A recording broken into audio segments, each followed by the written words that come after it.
আপোনালোকক আজি মই একদম ফুল ফিল গ্যাৰান্টি দি এটা কেৰাহী দেখাইছো আৰু কেৰাহীটো কেনেকৈ সাফা কৰো ভিডিওটো ধুনিয়াকৈ চাই থাকিবচোন আৰু এইফালে কেৰাহীটো দেখিছেনে জুইত পুৰা একদম কুলা হৈ গৈছে অৱস্থা নাই আৰু এইখন মই সাফা কৰিব লৈছো আৰু এইখন কেৰাহীখন চাওকচোন মানে যোৱাকালি মই মাছ ভাজিবৰ কাৰণে কেৰাহীখন পাতি থৈ পাহৰিলো আৰু কুলা হৈ গল মানে এটা এইখন সাফা কৰিম ইয়াতে মই ধুনিয়াকৈ জুইত পাতি দিছো ফুল পাৱাৰ একদম দি দিছো গেছ আৰু লগতে এক পেকেট শ্যাম্পু ইয়া দি দিছো দেখিছেনে আৰু এক পেকেট শ্যাম্পু দি দিছো সানসিল্ক এটকিয়া আৰু লগতে ইয়াত মই ধুনিয়াকৈ দি দিছো সোডা খাৰ অলপমান আৰু খোৱা সোডা মানে আৰু সোডা খাৰ অলপমান একদম শ্যাম্পুখিনি জুখাই একদম সৰকে দি দিছো আৰু লগতে ইয়াতে মই এতিয়া দিম আমি যেটো খাও নিমখ মানে তাৰে নিমখ ইমানখিনি দিছো তাৰপিছত আৰু অকনমান ইয়াতে নিমখ দিছো মানে নিমখ অলপমান দিছো আৰু ইয়াতে মই এতিয়া দিম নেমু আৰু পুৰা একদম ধুনিয়াকৈ ইয়া নেমু এক ফাল চেপি সম্পূৰ্ণ দি দিছো আৰু নেমু অকনমান সৰকে দিলে ভালে আৰু ধুনিয়াকৈ এই নেমুখিনি দি দিছো দেখিছেনে চেপি পেলাই আৰু ভিডিওটো চাই থাককচোন একদম 100% গ্যাৰান্টি আৰু আপোনালোকৰ যদি এনেকুৱা লেতেৰা কেৰাহী আছে সাফা কৰিব পাৰিব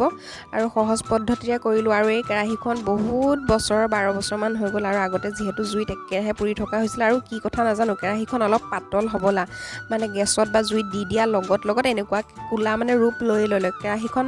অন্য কেৰাহী নিচিনা ইমান ডাঠ নহয় নেকি সেই কাৰণে জুই ভাবটো পটককে লাগি মানে ৰঙচুৱা টাইপৰ এনেকুৱা হৈ যায় আৰু মাছ ভাজিলে একে সেকেন্ডত মানে তেনেকুৱা হৈ যায় তেল দি অলপমান টাইম থৈ দিবই নোৱাৰি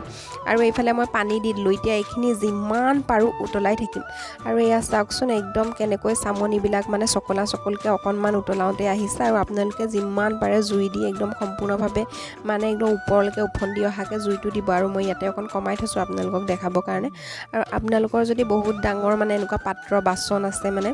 তেনেকুৱা সসপেনত একদম সৰহকে মানে সোডা খাৰ নিমখ আৰু নেমু সৰহকে দি লৈ পেলা পানী সৰহকে দি গুটে পাত্ৰটো সুমুৱাই দিব পাৰিলে বেছি ভাল তেতিয়া নাল বিলাকো হ্যান্ডেল বিলাকো মানে সব ধুনিয়াকৈ সাফা মানে হৈ যায় ঘহি দিলে আৰু এতিয়া যেহেতু একে হ্যান্ডেল কিডাললৈকে মই দিব পৰা নাই কিন্তু গেছটো পাৱাৰটো বহাই ওপৰলৈকে অলপমান যাবলৈ দিছো আৰু ইমান ময়লা ওলাইছে চাওকচোন ইয়াৰ গেট বিলাক একদম চকলকে এৰাই গৈছে আৰু আপোনালোকে অতি কম সহজত মানে ধুনিয়াকৈ এনেকুৱাকে মানে এৰুৱাবলৈ পাৰিব আৰু ইমান সময় ৰেপি মানে ঘেছি থাকিব নালাগে আৰু মই একদম আগতে বহুত এটো ঘহিবলৈ চেষ্টা কৰিছো আৰু জোৰ দিছো বালি দিছো কিবা দিছো কিন্তু যাবলৈ নোখোজে কিন্তু এনেকৈ দিউতে ইমান সহজ পদ্ধতিত ধুনিয়াকৈ সাফা হৈ গৈছে মানে যিমান পাৰো হিমানটো সাফা হলগে আৰু চাওকচোন এটো ইমান ধুনিয়া সাফা হৈ গৈছে হ্যান্ডেল কিডাললে যেহেতু মানে ডুবাব নোৱাৰিলো হেতু কাৰণে নাই যোৱা বাৰু হ্যান্ডেল কিন্তু বাকি বিলাক পুৰা সাফা হৈ গৈছে আৰু ইয়াৰ মানে